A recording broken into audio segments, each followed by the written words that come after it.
ભારતીય જનતા પાર્ટીનો એક તો હૃદયથી આભાર માનું છું કે આવડા મોટા વિશાળ પરિવારની અંદર જ્યારે વિશ્વની સૌથી મોટી પાર્ટી, હું ગઈકાલે પાર્ટીનો સભ્ય બન્યો, ખૂબ ઉમળકાભેર મારું સ્વાગત કર્યું વરિષ્ઠ આગેવાનોએ.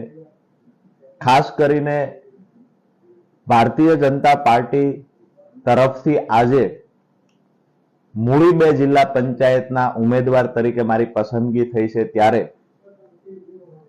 માન્ય ભૂપેન્દ્રભાઈ પટેલ, પ્રદેશ પ્રમુખ જગદીશભાઈ વિશ્વકર્મા, નાયબ મુખ્યમંત્રી હર્ષભાઈ સંઘવી, સુરેન્દ્રનગર જિલ્લા પ્રમુખ સહિત તમામ આગેવાનોનો હૃદયથી આભાર માનું છું.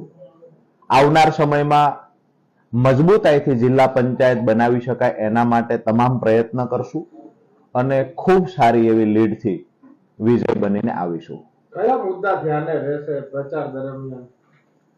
ખાસ કરીને આ વિસ્તારમાં આમ તો માન્ય નરેન્દ્રભાઈના નેતૃત્વમાં ભારતીય જનતા પાર્ટી સતત વિકાસના કામો કરી રહી છે.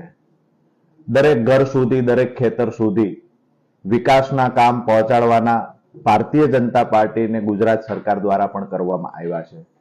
તો જે ખેડૂતો માટે પ્રયત્ન થયા છે, જેમાં હમણાં જ કમોસમી વરસાદની સહાય પેટે ઐતિહાસિક જે ખેડૂતો માટે સહાય ચૂકવવામાં આવી 10,000 કરોડ રૂપિયા જેટલી રકમ, સાથે જ આ વિસ્તારની અંદર જ્યારે પણ અતિવૃષ્ટિ અનાવૃષ્ટિ થઈ છે ત્યારે પણ સરકાર દ્વારા વળતર ચૂકવવામાં આવ્યું છે. સૌથી મહત્વની વાત કે ચોટીલા હોય, મૂળી હોય, આસપાસના ધાંગધ્રાના સીમાડાના જે ગામડાઓ છે ત્યાં પણ સિંચાઈના પાણી માટે અમુક ગામડાઓમાં પાણી પહોંચે એના માટે સૈદ્ધાંતિક મંજૂરી મળી ગઈ છે. અમુક જગ્યાએ લાઈનો બિછાવવાનું કામ પણ ચાલુ થઈ ગયું છે. એટલે કે ખેડૂતના ખેતર સુધી પાણી પહોંચાડવાનું જે એક સ્વપ્ન અમે ખેડૂતોએ જોયું હતું કે અમારા ખેતર સુધી ક્યારે પાણી પહોંચશે, તો આ રાજ્યની ભારતીય જનતા પાર્ટીની સરકારે આ કામ કર્યું છે.